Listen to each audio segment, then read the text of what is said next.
掌声欢迎我们的老朋友胡兰。学对了，学对了。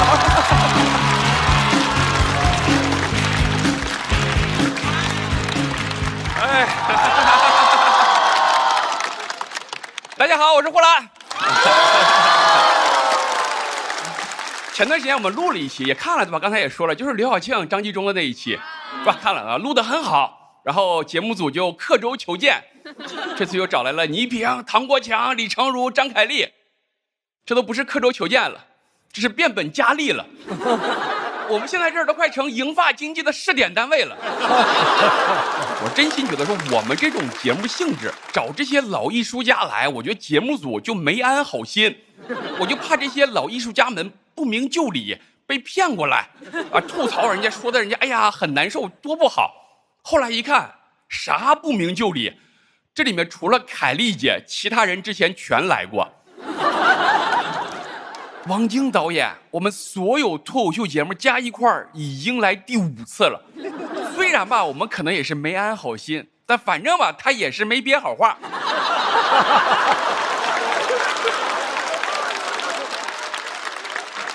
成年人嘛，大家都是将计就计。你想想看呢，这些人能在娱乐圈几十年，哪有单纯的小老头小老太太？但其实就是苦了我跟小慧，也要吐槽老艺术家，就派我俩。刘晓庆那期也是我俩嘛，为啥呢？脱口秀演员其他人不愿意来。说唱那期你们看了对吧？为啥派了4个脱口秀演员？因为我们知道说唱圈惹得起，你知道吗？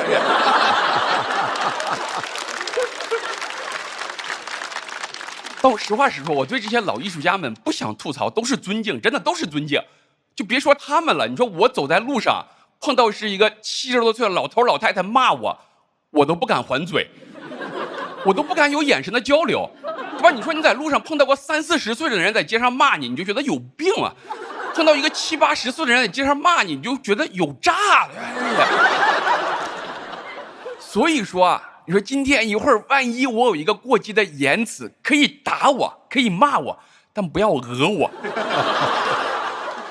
而且我不是奉承他们，我觉得现在这个节目是这样的，就是敢来的呢就没有真槽点，对吧？有槽点的呢他就不敢来，有槽点又敢来的呢我们不敢请。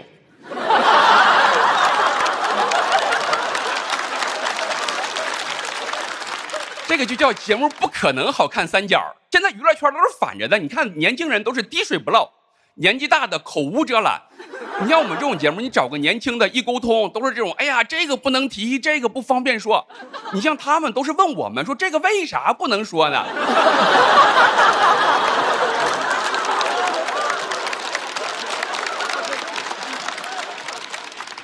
我说是因为别人的事儿我们没请，人家当然不能说了。弄稿的时候都再三跟我们确认说就只能吐槽在场的人嘛。我们说我们好歹也是正经节目，又不是营销号，对吧？啊，所以说我觉得我们今天请这些老前辈们过来，少吐槽，多学习，学习他们怎么在波涛汹涌的娱乐圈屹立到今天，甚至还能翻红。你比如说李成儒老师回到大众视野就靠怼天怼地，李成儒老师出来之前，娱乐圈没有暴躁老头这一挂的，对吧？这也开创了一个新品类，这厉害。咱传统讲究是啥？是和气生财。李成儒老师啊，发现生气也能生财，厉害！李成儒老师就开始在节目上天天气不打一处来，然后就开始八方来财。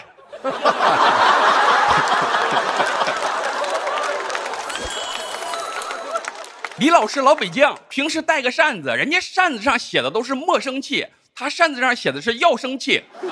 人生就是一场戏，愤怒就是生产力。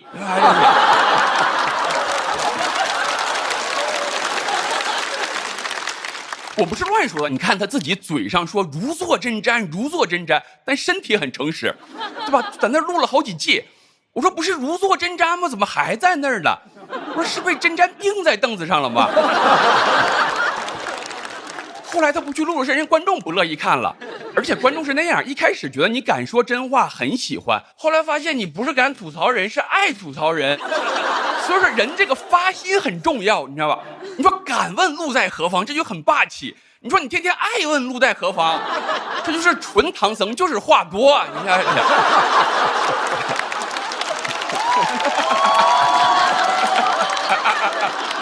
错了。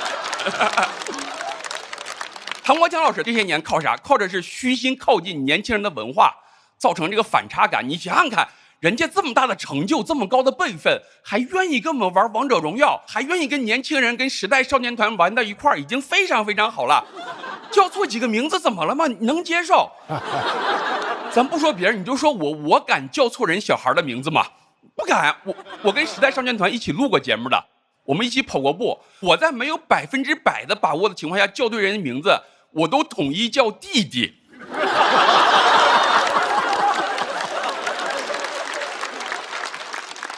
而且唐老师是越玩的不好，越搞不清楚名字，就显得人就越可爱，对吧？大家就爱看这个。你想想看，唐老师是啥脑子？诸葛亮几个名字能记不住吗？故意的，很可能就是故意装的。晚上一回家一复盘，就哎呀，好险啊！今天差点又叫对了。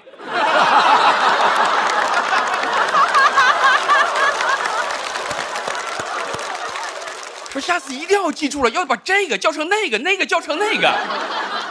唐老师有一把扇子，对吧？上面就写着莫叫对，人生就是一场戏，叫对名字没收益，难得糊涂是绝技，对吧？真是。而且你再说了，人家平时都是演皇帝的，人家在乎什么，对吧？哪有天子继臣地，朕想叫谁朕随意，对吧？真是。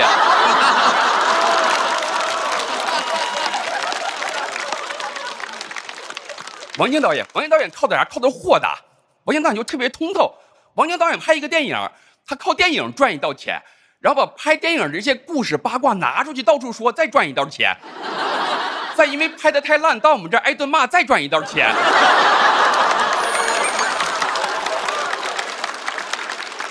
一鱼三吃了。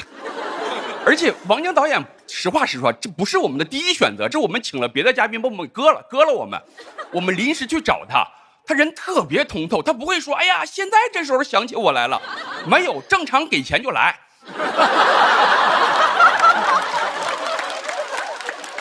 他也不会觉得说哎呀怎么不尊重我，钱就是最大的尊重，非常有原则。你看以前那些港片都是一手交钱一手交货，不会这边说钱带了吗？说没有，但我带来了很多尊重。倪斌老师这样，我们要学习啥？学习人家说话的艺术。你别看人是春晚的主持人，他把好话全都留在那个舞台了。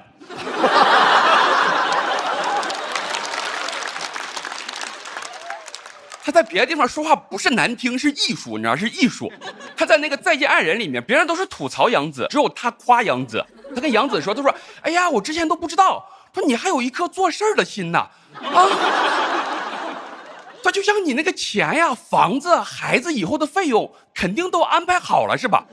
杨紫听完特别骄傲，连连点头。倪萍老师话锋一转说：“哦，既然都安排好了，那皇上一满意的话就可以分手了。”厉害哈，对吧？你就上去咣咣给人一顿夸，然后人家夸顺杆就往上爬，等人爬上去之后，他就把杆给点着了。人家能怎么办呢？往上爬的就更快了，对吧？还是我们节目学以致用，我们现在也是这么请嘉宾的。我们去见嘉宾都是，哎呀，老师，我特别喜欢您，您这个艺术造诣啊，哎呀，您这个胸襟啊，那吐槽你几句没事吧？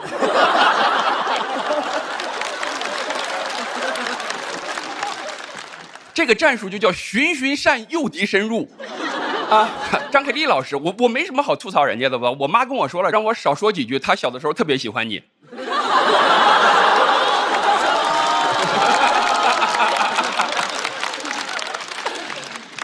最后，我代表我和我妈祝各位老师身体健康，生意兴隆，继续在波涛汹涌的娱乐圈老人与海。谢谢大家，我是呼兰。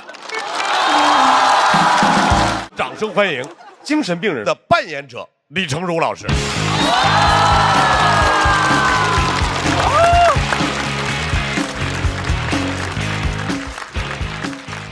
大家好，我是李三如。开个玩笑。我叫李成儒。我这人平时喜欢开玩笑和收藏。栏目组说今天专门给我找了几个几件老物件。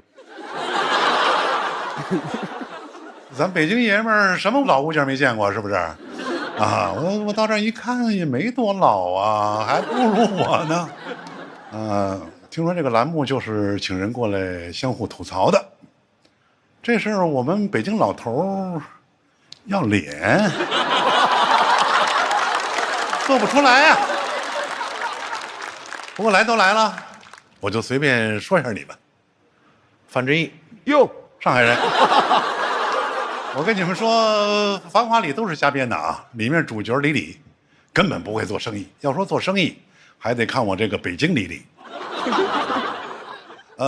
我们家老宅四合院在故宫边上。我可是地道的老北京啊！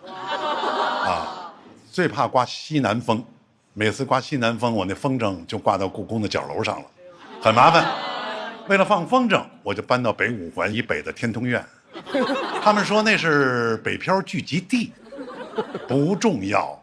虽然我离老北京远了，但是这帮北漂的孩子离老北京更近了。我个人的一小步，却是他们的一大步。王晶，香港影坛不可或缺的一个人物。我在一档节目里点评过王晶导演，还好不是作为参赛作品，要不然就是全场最差的了。他高度肯定了我的点评，回头就跟人家说我喜欢端着。你们别看他外表很憨厚，其实左右逢源，是一只胖狐狸。还好不是北京狐狸。倪萍，山东大妞，我们俩挺熟的，她还去过我家吃过饭，走的时候拿走了一袋的鸡蛋。我说我家这么多古董字画，你拿鸡蛋，瞧不起谁呢？看见那大八仙桌没有？上面那30个鹅蛋你拿走，鸡蛋还我。北京爷们就是这样，一码归一码，自家的鹅蛋再大我都可以给你，但鸡蛋那是我在超市抢的。倪萍其实也没白拿啊，在我这儿给我画了3张画，虽然画的不怎么样，但我觉得倪萍这人挺实在，一上来先把丑画放这儿。张凯丽当年《渴望》一经播出啊，万人空巷，小偷都不工作了，要回家看《渴望》，犯罪率直接下降了30%。但是很可惜呀，这么好的一部戏，不是我演的。张凯丽是好演员，是那种戏里戏外都在演的好演员。最近为了演好莫言的首部话剧，减重8斤，这不算什么啊。之前有角色需要我减肥，我1个月就减了30斤，也没做什么嘛，就是得了癌症。大家先别开心啊，最后是误诊。他之前还代言过一个鞋，说是给老人穿的，我没穿过。不是我不老啊，是那鞋太年轻了，我只穿老北京布鞋，这才是真的老。它的历史可以追溯到1731年，那一年是雍正9年，在场的可能只有唐国强穿过了。今天来的人都离北京挺远的，倪萍600公里，范志毅1300公里，王晶2400公里，唐国强住在宫里。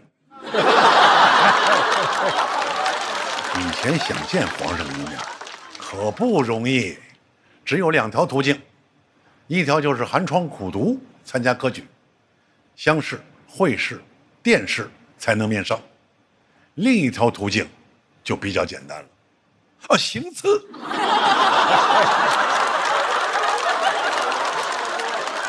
今天好不容易有机会，高低得说您2句。唐国强，您吉祥。整个一皇上专业户啊！您瞅他演过的那几位，李世民、宋仁宗、成吉思汗、朱元璋、雍正，你还叫什么唐国强啊？你叫唐宋元明清不得了吗？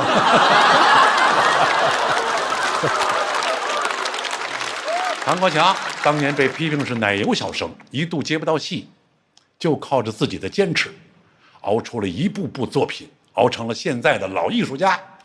这说明不管外界的评论如何，很重要的就是你自己得熬啊。就像真材实料熬出鲜的海天蚝油，他是真会熬，给鲜蚝熬成蚝油，加一点就好鲜好鲜。唐老师遇到海天蚝油有点晚，不然你当初就是好鲜好鲜的蚝油小生。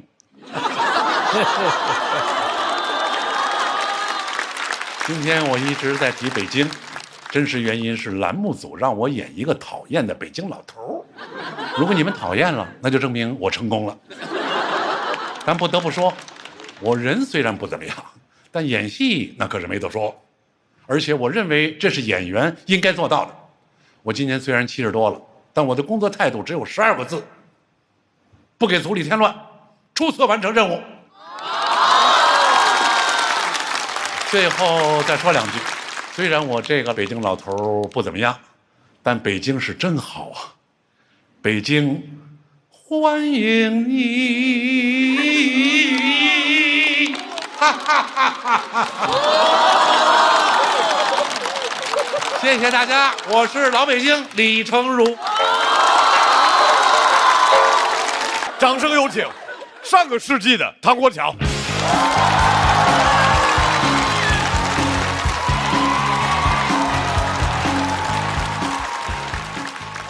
大家好，我是唐国强。谢谢。哎呀，听得我是热泪盈眶啊！节目组找我的时候啊，跟我说：“唐老师，跟当年一样，你是主咖。”我来了一看呢，这真是，这座次我也就是个主陪吧。不过我没被骗，我就是冲着录综艺来的。哎。综艺是个好东西，演皇帝都不如录综艺，你懂的。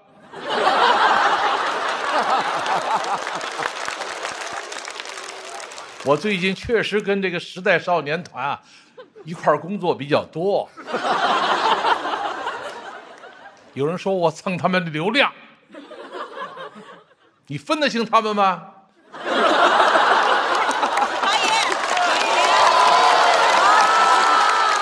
何止是分得清啊，他们年龄我都门清。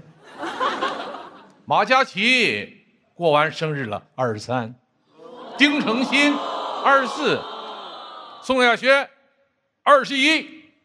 不对，马上他就要过生日了，马上22。小宋，老唐在这儿祝你生日快乐 ，Happy Birthday！ 哎呀，录 ID 来了。屏幕前的朋友们，和我一块儿发弹幕，我们一起送祝福，好不好？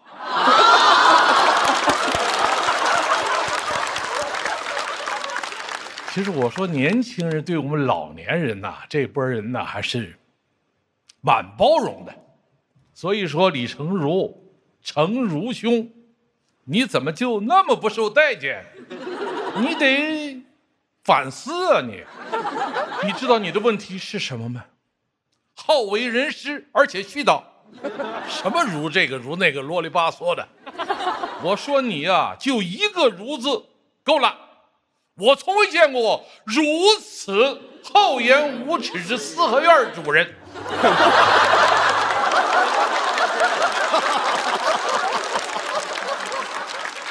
你天天炫耀自己住在故宫边上，试问紫禁城这块谁比我更熟啊？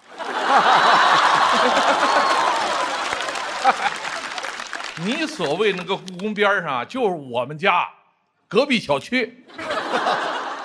我还纳闷呢，怎么老有个像土鳖似的风筝挂在我们家外墙上？原来就是你小子干的！来人呐，把这丝跟那个土鳖风筝统统给我拿下！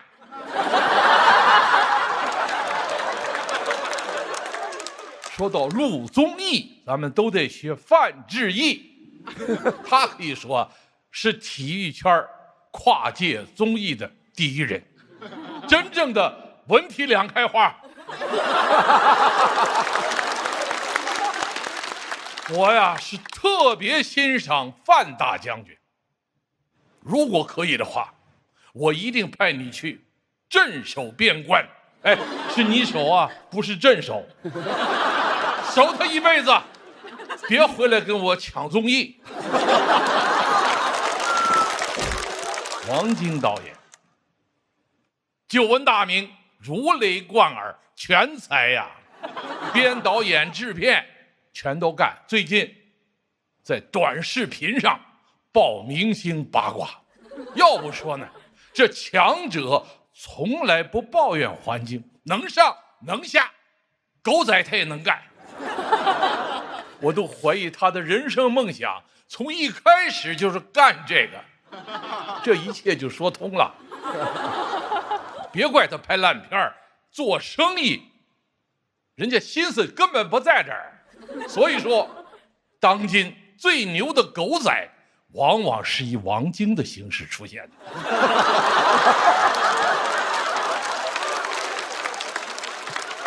张凯丽，我的小老乡，李成儒说的是真的。当年渴望播出的时候，小偷都消停了，连李成儒都老实多了。后来啊，他又出来演这个反腐大剧《艺术追求》，与众不同。别人接戏是看收视率，他是看犯罪率。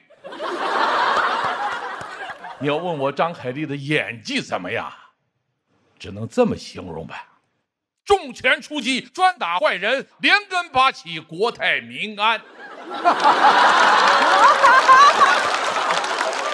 最后再说说我的青岛老乡倪萍，了不得呀！当年科学是闻者落泪。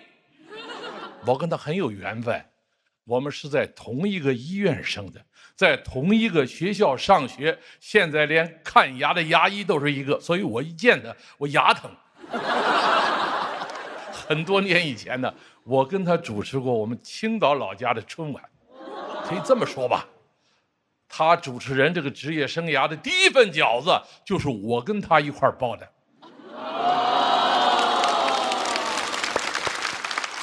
然后他就被央视看中了，去主持综艺大观。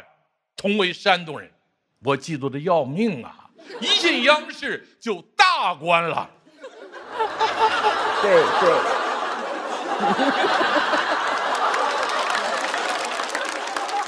最后说点心里话吧，我也给大家包点饺子。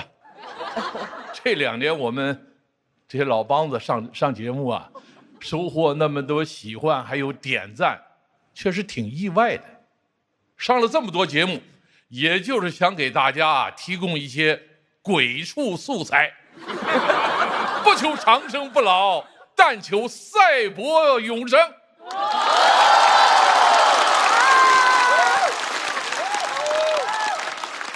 谢谢。很多人说我们啊比年轻人还更放得开，其实我们就是不端着。我觉得无论什么年龄，只要活得真实，无论什么时代，只有活得真实才能精彩。我是有资格说这个话的。从秦代到汉代，再到唐宋元明清，我都精彩过。我没有错过任何一个时代，更重要的是我没有错过时代少年团。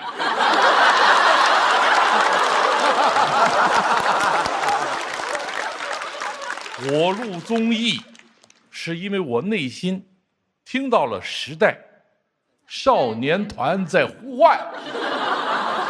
最后再郑重地说一句，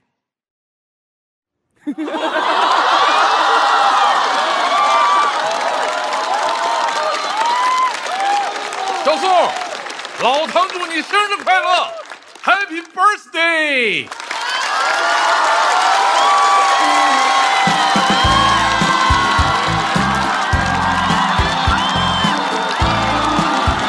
掌声欢迎状态一直上升的范志毅哥哥。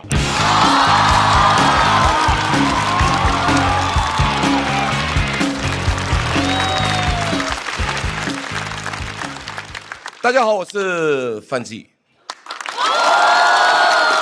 今天这期啊，真的压力蛮大。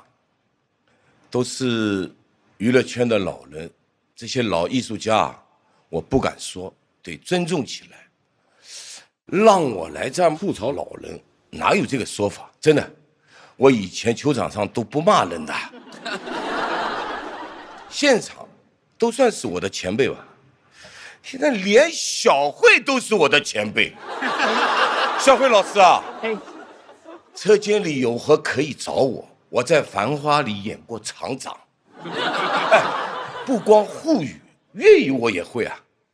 靓女恭喜发财。恭喜发财，恭喜发财。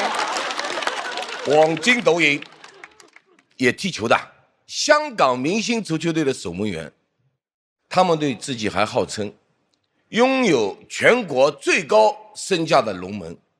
今天我一看王导，哎呦，小肥龙。谁不知道守门员是身高腿长的，靠的是活动面积大，王导纯靠面积大。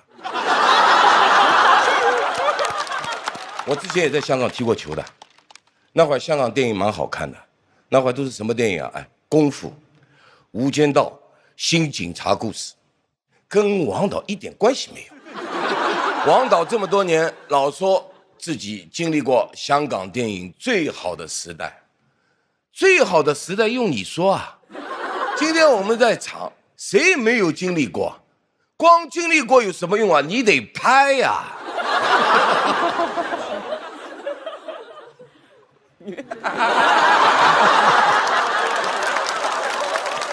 唐国强，唐老师，我蛮喜欢的，形象正，演过很多古代的大人物。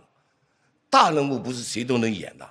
最近唐老师，哎呦，我没搞懂，跳扫腿舞，像这样扫，我跟大家来表演一下。人，这个是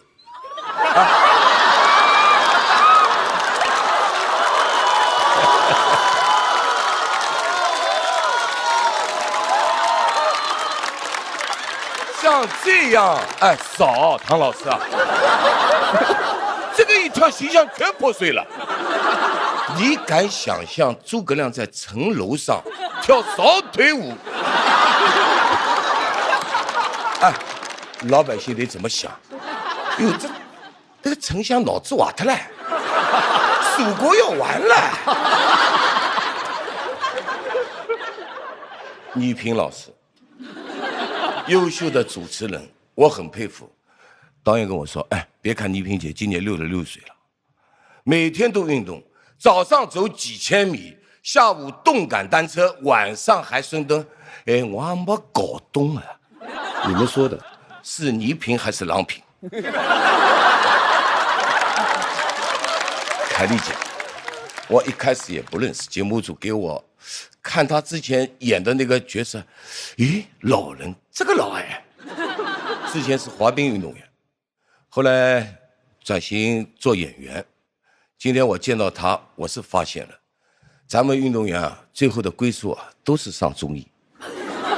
你之前拍那么多电视剧都没有必要，要不说你是滑冰的，就擅长走弯路。凯丽姐不容易的，女儿20岁才让她喊自己妈，搞不懂，结果刚学会喊妈，又要人家喊她宝，你俩谁是谁的宝啊？又想女儿出道，又怕给女儿带来压力，既要又要，真要命。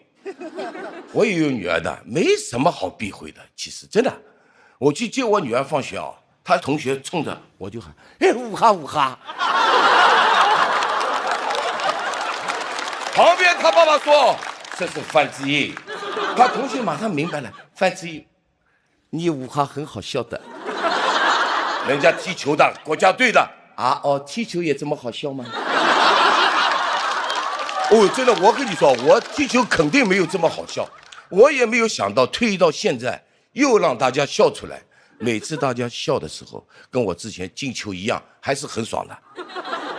但我也知道，在这场都是内娱的老字号，我这还算是新人，新的东西大家有新鲜感，会喜欢一阵，但是老东西，值钱哎，真的，谢谢大家，我是范志毅。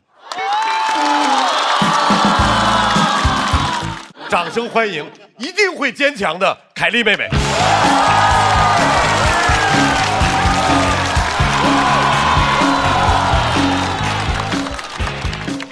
大家好，我是演员凯丽。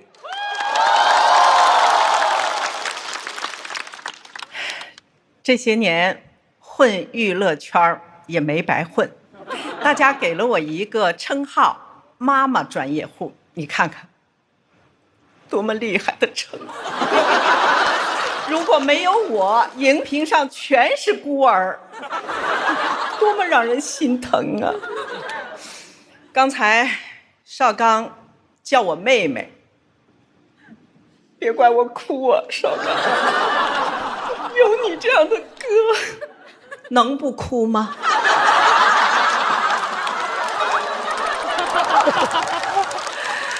哎，邵刚这2年也不容易。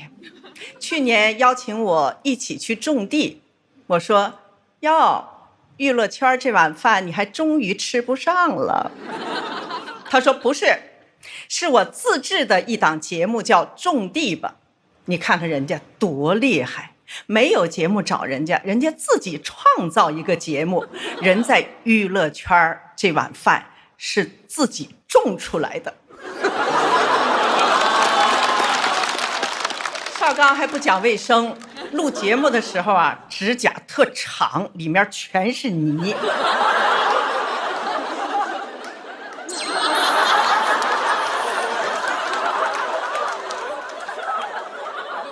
节目条件真艰苦，连个锄头都没有，纯用手刨啊，难怪指甲这么长。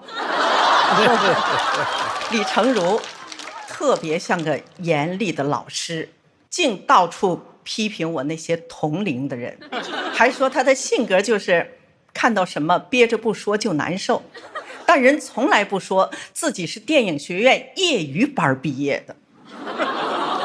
这个你就能憋住了，这个不说你就不难受了，这个不说我难受。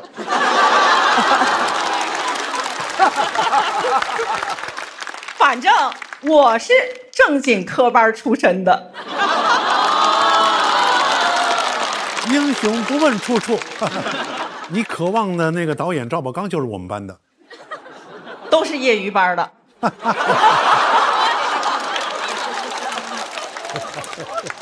评价别人的时候，他那词儿是一套一套的，如芒在背，如坐针毡，如鲠在喉。哎呀，您这用词儿真儒雅。我看你上综艺上的挺勤的呀，你一上综艺节目，那可真是如鱼得水，如痴如醉，跟人导演是如胶似漆，如影随形。你今天来到这儿也算是如愿以偿，如临大敌。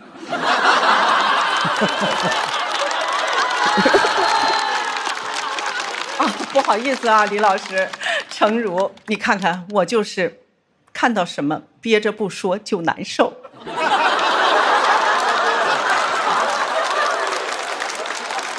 哎呀，我非常喜欢范志毅。哎，人涉猎广，足球、影视，我以后找女婿就按范老师的标准找。这要一结婚可不得了，又会踢皮球，又会演戏。我女婿就是好，我女婿天天上综艺，不踢足球怎么了？你看人不踢足球以后，人家马上赢越南，您的重要性可太大了。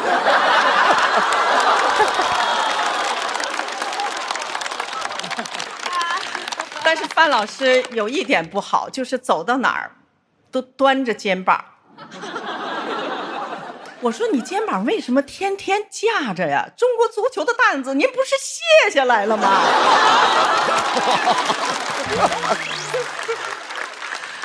你挺好啊，我的老姊妹儿，特别像我妈。哦，没有说您絮絮叨叨、婆婆妈妈、蛮不讲理、让人讨厌的意思。主要就是说您特慈爱，会关心人。我呢爱哭，他爱把别人弄哭。有次我发了个朋友圈，他在底下评论：“凯丽，你可真是个好人呢。”我说我谢谢你啊，你看看人老艺术家说话真是好听，老说这种人早就知道的事儿。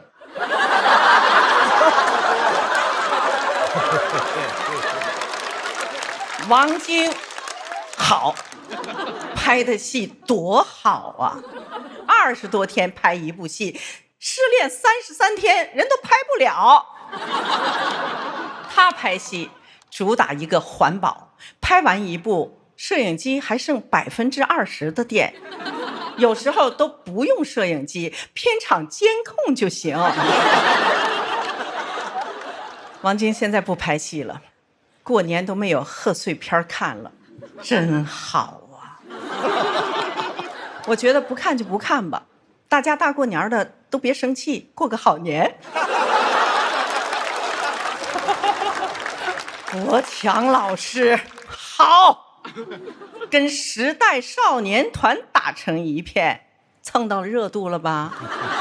真为您高兴，跟您同龄人玩的可好？你听听，这什么佳琪、程心、亚轩、国强，听着就是能玩到一块儿的人。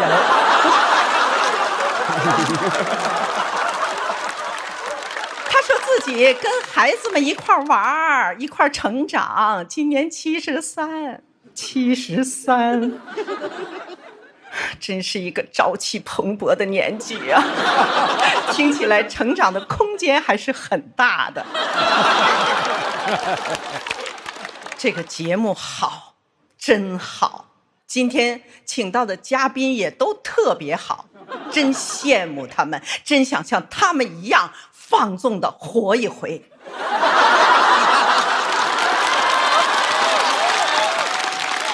这期的主题也好，现在啊都说我们这些人有活人感，我们这个年纪的人呢，看到这3个字是字面上的意思，我一看就想，真好，真吉利。最后我想说啊，我觉得现在的人还是太保守了，大家叫我妹妹挺好，我不想老给人一种德高望重、高高在上的感觉，称呼也没有必要被年龄限制住，您说是吧？程如宝宝，国强弟弟。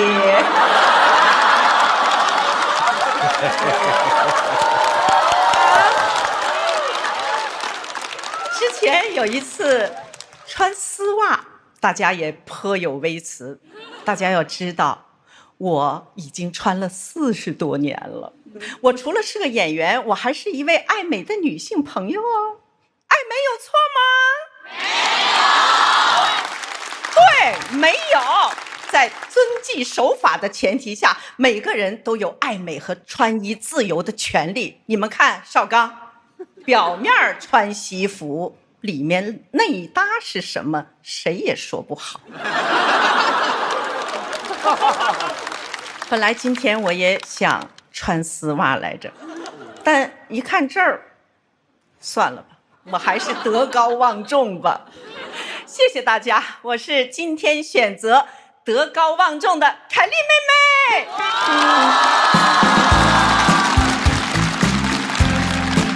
有请导网大的网大导演王晶。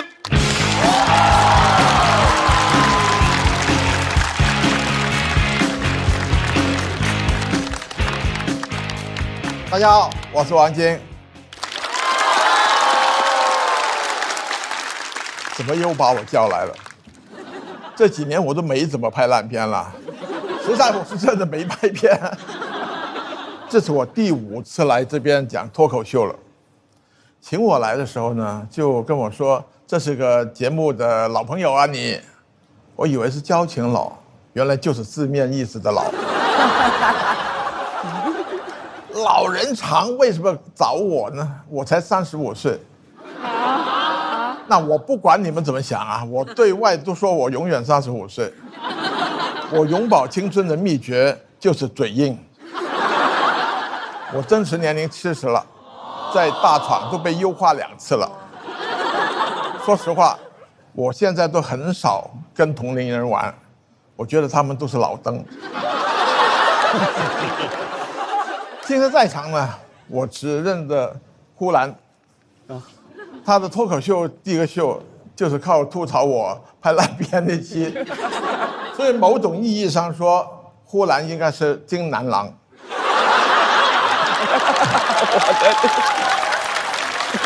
悲喜交加。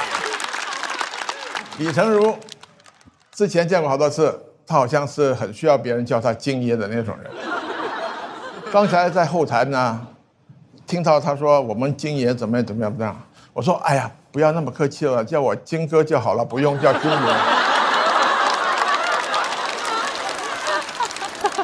可是李成儒是真的有文化，还玩书法，但是说自己每次只写2个字，2个字不应该啊！网友吐槽他那么多年，他应该很熟《三字经》的呀。可是李成儒有一点我是很欣赏的，他没有因为自己的地位去捧他的儿子。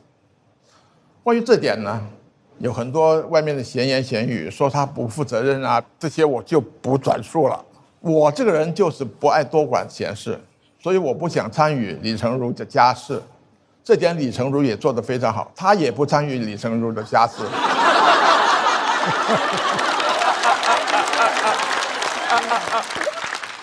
张凯丽在这点上刚好卡在中间。我听说他以前曾经为了低调都不许女儿叫他妈的，那也不难想象嘛，他让他女儿叫他妹妹嘛。可是这几年他又开始捧女儿出道了啊！我觉得年轻人的事交给他们自己吧，我们规划不来的，你先把自己规划好。听说你已经不代言那个鞋了，但是很奇怪，看到你穿黑丝，总觉得这个黑丝防滑不勒脚，蛮适合给范志毅穿的。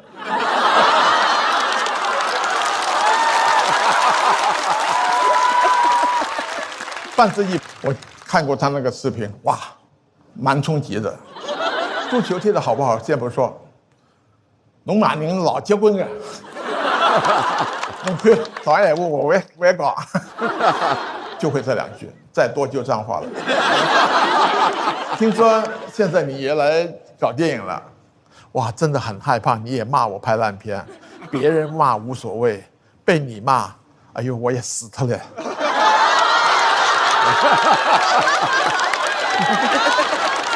不跟惹你，支持你，甚至想找你拍电影。你的球风我了解，很适合拍武打片。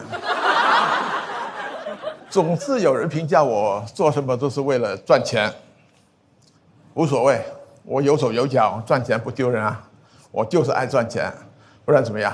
我来这边5次，难道我爱讲脱口秀吗？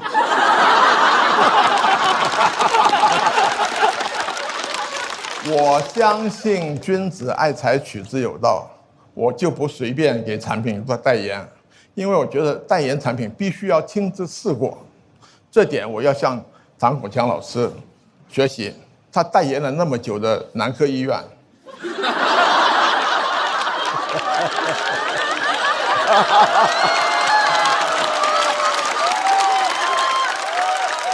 很多人说唐国强爱称时代少年团，说不上称嘛。唐国强当年就是时代美少年啊，每个时代都有自己的时代美少年啊，他们只是老去了。在我眼中，唐国强现在依然很帅，法拉利老了，那也是挖掘机。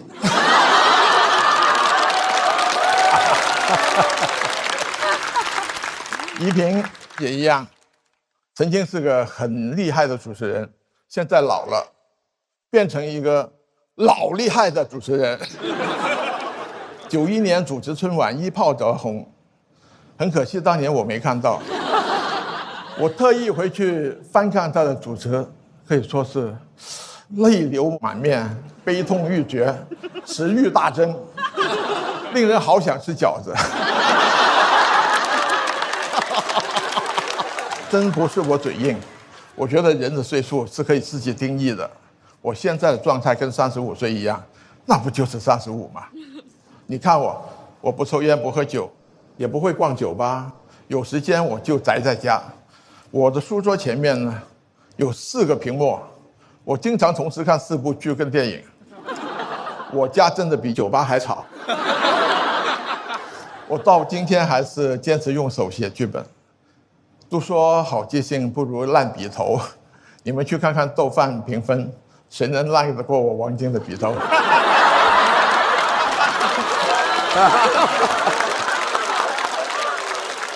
这些都是我35岁以来养成的好习惯，我觉得这些习惯还在，活力也就还在，所以很荣幸，今年是35岁的王晶出道50周年。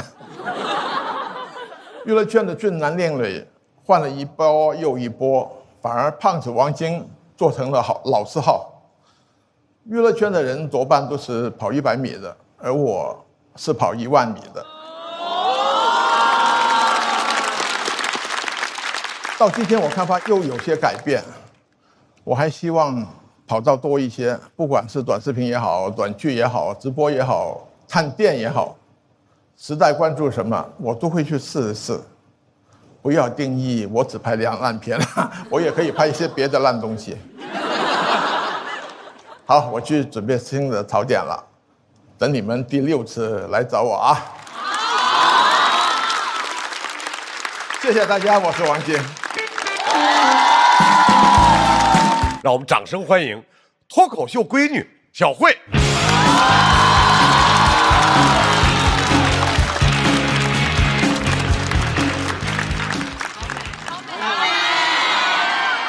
我知道啊。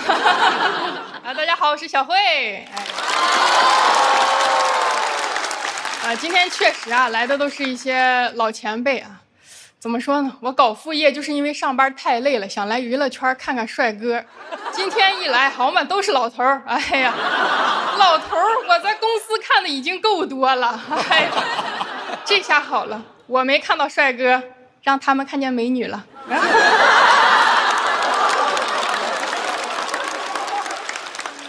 节目组也是那么劝我的，说人家法拉利老了也是法拉利，法拉利在哪里？我只看到4排老头了。哎，张老师，这里不包括你啊，你有点像那个超市门口那种摇摇车，又吵又花里胡哨的。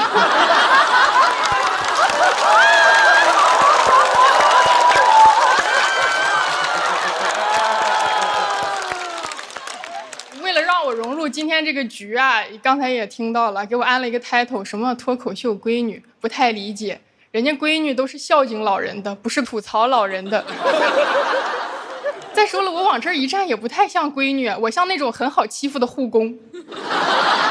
你们有没有发现，现在就是不管什么综艺都喜欢配几个老人？在座这几位在各大综艺你都能看到他们的身影，真奇了怪了，你们为什么要上综艺呀？你们不都有作品吗？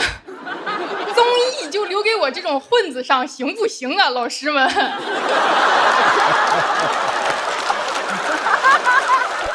而且在座的确实都是长辈，我也不敢太冒昧，就从小辈开始吧。小呼兰，我最烦的脱口秀演员，因为我老板实在太爱他了。没事就拿我跟他比，让我跟他学习。我要是能学会，我能给你打工吗？我没事就找我要呼兰的签名，后来我自己给他签了几个，特意拿呼兰专场的票根给他签的。老板，我就希望你早点知道，别人有的草台班子，你也有。谢谢小辉。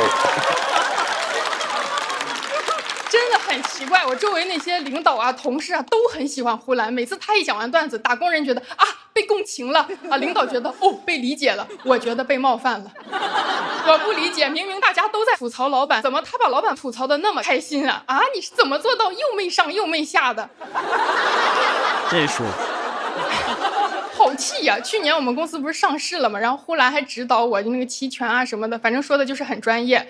所以老板你别再爱他了，他买了咱们公司的股票，咱们要完蛋了。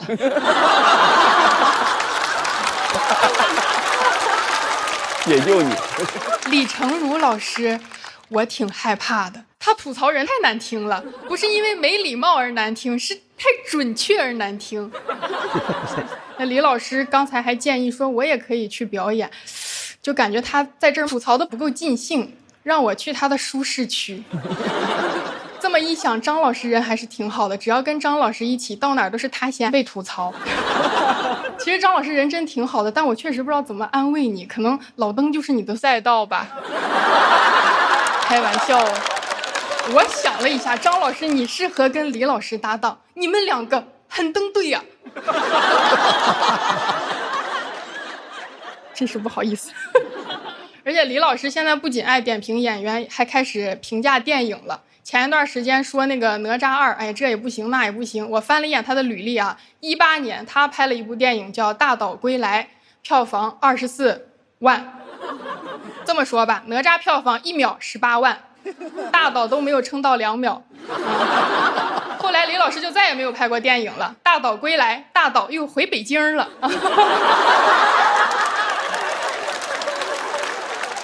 倪萍老师，我确实很爱看他拍的那些综艺。怎么说呢？我现在看完《再见爱人》啊，是他跟蔡明老师的 CP 粉，我觉得他俩才是《再见爱人》唯一真 CP。哎，这俩老太太就跟去做家务一样啊，太会收拾人了，给那嘉宾收拾的服服帖帖的。你想，一个快嘴，一个名嘴，一个一针见血，一个及时补刀，这哪是再见爱人啊？他们录的就是受死吧爱人。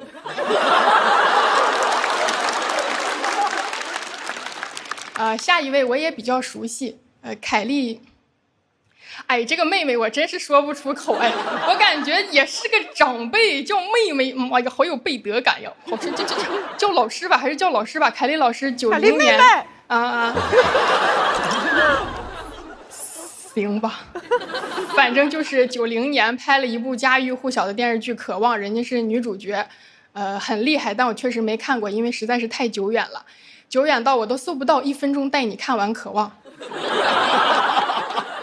我熟悉的，叫你 Carrie 吧，要不？我熟悉的 Carrie 演的都是一些强势的妈妈、丈母娘和婆婆，语速又快，说话又难听。那个时候我放学一回家就听到 Carrie 在骂人，难听到我爸妈有的时候不太会骂我，都会跟我说：“哎，你听听人家电视里是怎么骂的。”凯丽老师，我可以说是被你一手骂大的。结果这2年上了综艺不一样了，成一个高需求宝宝了，让大家叫她妹妹，就很享受那种被照顾的感觉。那个《花儿与少年》不是要选一个团宠吗？人嘉宾最后选的就是凯丽老师，她很开心啊，说，说明大家都很爱我，都想照顾我。老妹儿啊，你还是太年轻了。那个综艺我看了啊，人家不是想照顾你，人家就是不想惹你。怕惹了你以后得真照顾你。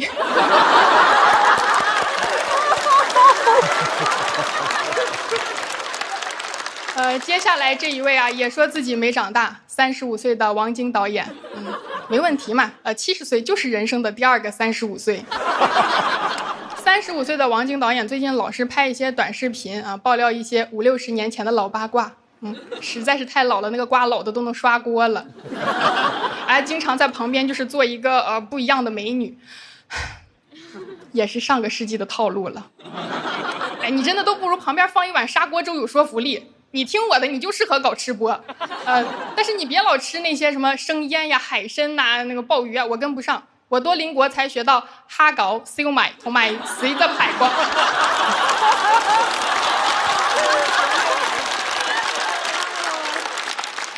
最後想說一下唐國強老師，都說他年輕的時候是帥哥，但我沒趕上好時候。在我的記憶裡，你從唐朝開始就是個老頭了。我今天真的很想多說您2句，因為我實在是怒其不爭啊！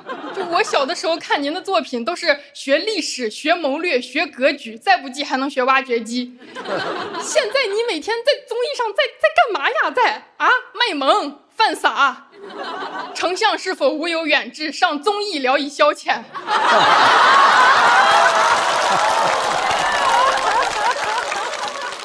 你以後不錄綜藝也能寫個出師表，前半段我已經幫你想好了：成本不一，躬耕於藍翔；創業业未半而中道走红，今综艺遍地，流量内卷，此诚捞金存亡之秋也。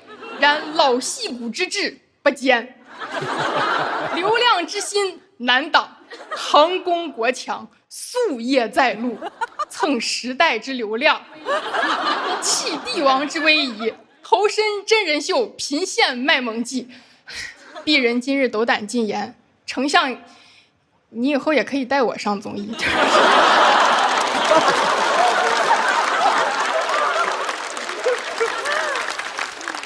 可以带啊，各位老师，现在上哪儿不需要个护工呀？真的很羡慕他们，就是年轻的时候有作品，老了以后能吃老本儿，羡慕。今当远离，临表涕零，还是祝各位老师身体健康，谢谢大家，我是小慧。有请爱吐槽的倪萍。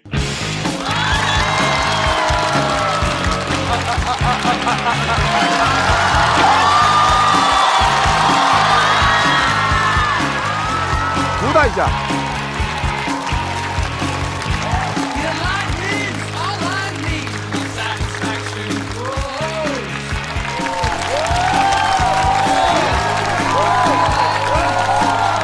掌声欢迎一下。刚才说话那人是张绍刚吗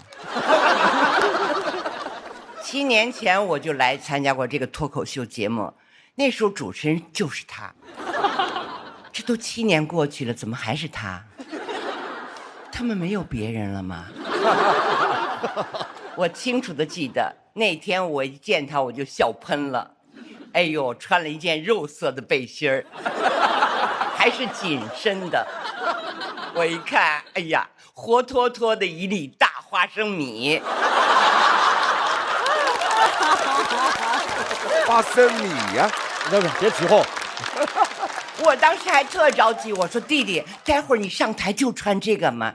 他摇着他那个胖嘟嘟的小手手，不，我还有件西装呢。上台我一看，花生壳穿上了。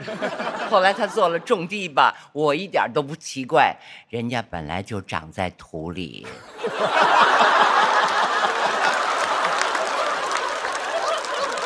张绍刚录完节目还特别热情，他主动加我微信。那个时候我还不会弄，他接过手就唰唰唰几下，哎呀，听不见外的就把我加上了。后来我有段时间我妈生病了，我就马上给她发了一个消息，我说快赶紧给我联系一个上过她节目的一个大夫，我说我急等。她也很快就给我回话了，说好姐，我找。找7、8年都过去了，我今天到这儿来就想问问他，你找到了吗？一会儿录完节目我还得找他，他自己加上的微信自己拉黑，太不靠谱了。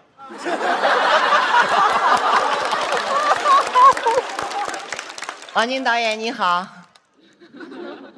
他怎么还这么胖啊？我上次来这个节目我比他还胖，网友说我像一辆坦克被推出来了，我回去就开始减肥了。可是王晶导演你不是来5次了吗？怎么一次比一次胖啊？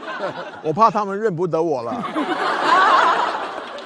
他说他自己是过劳肥，过劳肥你就休息吧，还开节目爆料别人，哎呦。王晶导演，你要是嘴巴实在闲不住啊，那你就喝好喝的优酸乳嚼柠檬，要是一瓶堵不住你的嘴啊，刚巧还上新了红心苹果版的，果皮果肉超多，真的嚼3口就能爱上它，那可比你嚼舌头根子好多了。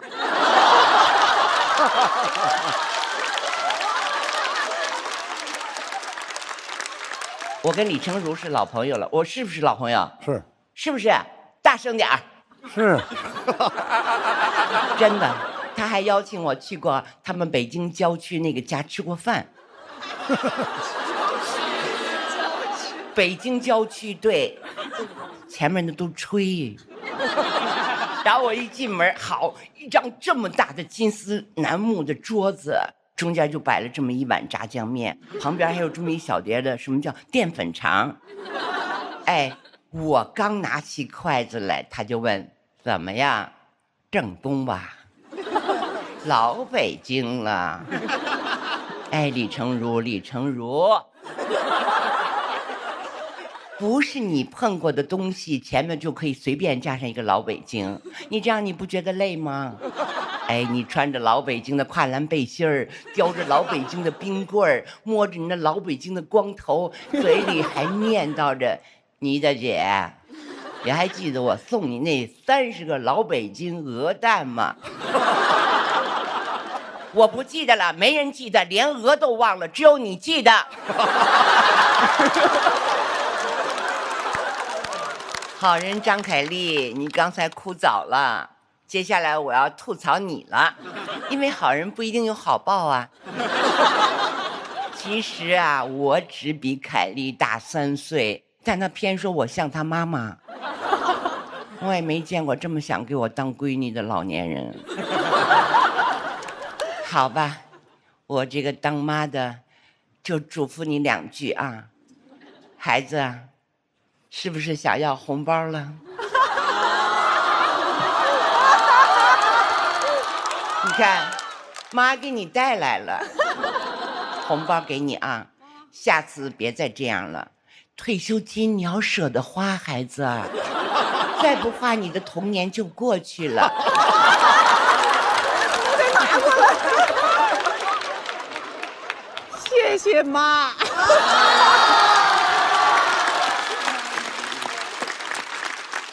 我接下来要吐槽唐国强老师了。唐国强老师是我事业上的贵人，贵人也得吐槽，这是我们这个节目的特点，六亲不认。唐国强现在天天上综艺，也不知道谁给他出了那么个好主意，居然跟时代少年团捆绑营业了。其实我早就认识贺峻霖了，怎么就没绑上呢？但是唐老师，你是怎么混进时代少年团的？我知道你是不是一看7个小少年，这不就是7个葫芦娃吗？正好缺一个爷爷。那你应该把我和张凯丽都带上啊。张凯丽演葫芦娃的妹妹，我呢是主持人倪萍。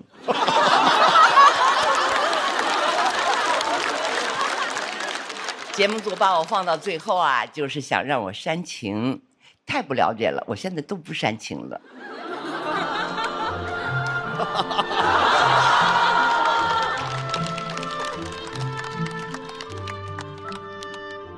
我亲爱的孩子们，看着你们今晚发自内心的大笑，我看着你们高兴的那个样子，我哭了。我知道这样的日子对你们来说太少太少了，我更知道你们特别不容易，好多时候你们都是硬扛着，对吗？你们要是觉得累了，走不动了，就躺下歇会儿，没事儿。古人不是早说了吗？退后一步是向前。咱们这个主咖，它不只是个节目，它更是一个你无论在外面受了多大的委屈，你都可以放松的加油站。无论多晚，我都会陪着你。但是最好在10点之前，我们老年人睡得早啊。我不开玩笑了，我已经是一个67岁的人了，我不会强弩着去做一个好像不老的老太太，我只想顺其自然的变老。我现在上综艺，也是为了让脑子跟上时代。我不怕年轻人走得快，我们可以跟在后面慢慢的走，偶尔急了，我们还能跳一下呢。我是倪萍，谢谢大家。